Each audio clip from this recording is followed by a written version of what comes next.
Alright, my first box for the year from 123 Comic Man. Hiya, buddy, and thank you very much for this. This is just incredible work, as usual. We got 45 comics here in a trade paperback, and all in brilliant shape. And 123 Comic Man's been moving, as many of you are aware, so for him to be doing all this stuff in the middle of moving is just shows you the type of guy he is. If you haven't subscribed, get on board. But let's have a little look what we got in this box.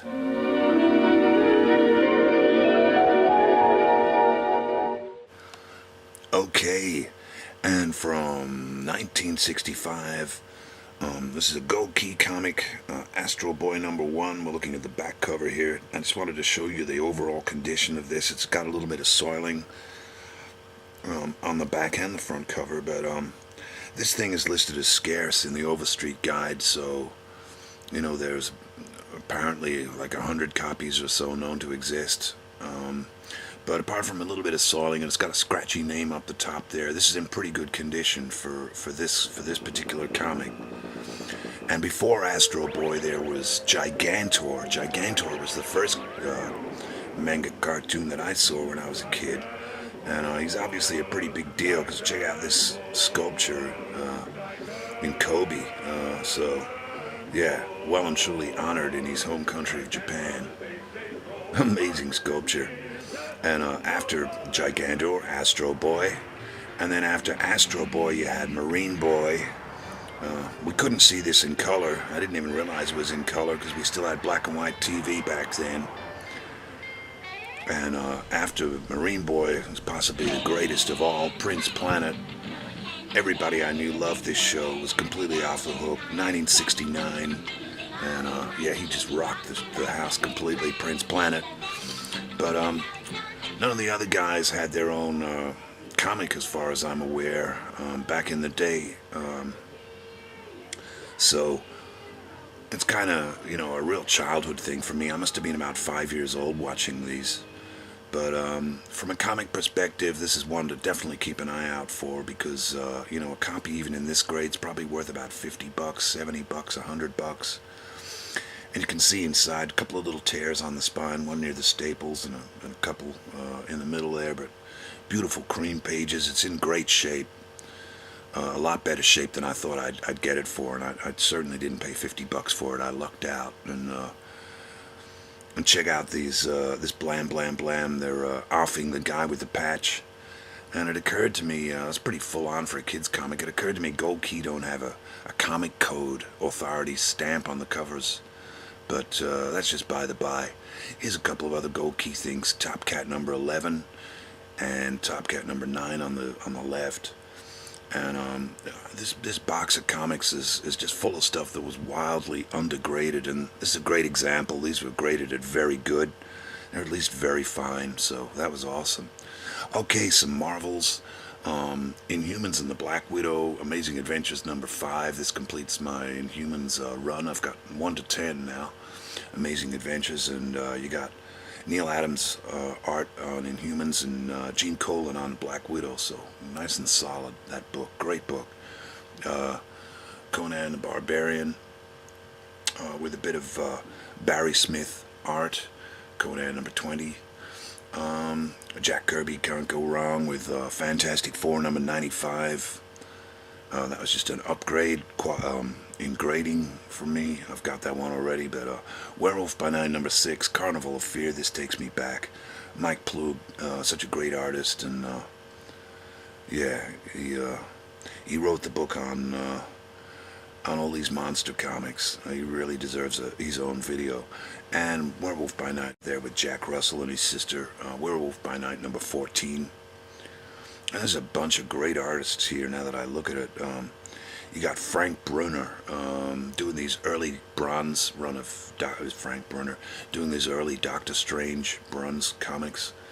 And #4 there, which I've worn out, and #2, which I've never had. So these are awesome. Frank Brunner is an incredible artist, and as I say, early Doctor Strange, fantastic. Got a couple of John Romita. Amazing Spider-Man, he was just solo on these. Amazing Spider-Man 110 and Amazing Spider-Man 108. And from this same guy, I also got something I've been looking for a while. It didn't come from my comic shop. Spider-Man number 98, the third of the drug issues with no comic code stamp on the cover. And it was pretty cheap. It's not in incredible condition, but for $10, I'm certainly not complaining. And this is the trade paperback. This is an interesting one. This is Marvel's Greatest Superhero Battles, credited to Stan Lee. And this, I just wanted to do a close-up on this nifty plastic cover, just in case anyone's interested in picking one up for themselves for a precious soft cover trade paperback. But this is a great comp. It came out in 1978, and back in those days there was not a lot of trade paperbacks. And you got 12 comics, a whole lot of keys, like Silver Surfer number 4, John Buscema just totally in the zone here. You know, X-Men number 3, first appearance of the Blob. They're just always great fun, the early X-Men books. Daredevil number 7 with a Submariner crossover here. Lots of keys. A Disaster, where Submariner sees Iron Man's bare elbow, which is embarrassing for everyone concerned. Fantastic Four 25. Another key with the Hulk and the Thing duking it out. Great stuff. So, yeah, Marvel's Greatest Superhero Battles. It's a bit of an expensive trade paperback. They sell these in mint condition for about $100, but keep an eye out for them. Okay, we got World's Finest 135 from 1963. We got a couple of DC books coming up here. I just really like the color and the black and white kind of idea on the cover. It was just such a strong cover to me. I had to have it. Don't like the World's Finest title. It's just the worst title I've ever heard for a comic, but there you go. And the same guy had Batman 134 from 1960. Check out the 2D Batman and Robin. It just cracks me up, man. And got a big old rip down the bottom there, but, you know, for $1, god damn it, I had to have it. And Batman 168 from 1964. And I kind of messed my sums up in my head. I thought this was 1967, but this is in fine condition. Really nice condition for a comic from 1964. So that was great while I was on a roll with the Batman. And then just to finish off, Bunny. A little bit of a Scarce series from the 60s. It's obviously an Archie ripoff by Harvey Comics. And this is Bunny number 1 from 1965. And they're all giants, the bunnies. They're all square-bound giants. There's a couple of covers I love, and this is one of them, Bunny number 7. Just a classic tiger motif. And number 12, Captain Strangelife's got it. It's got an Indian kind of motif.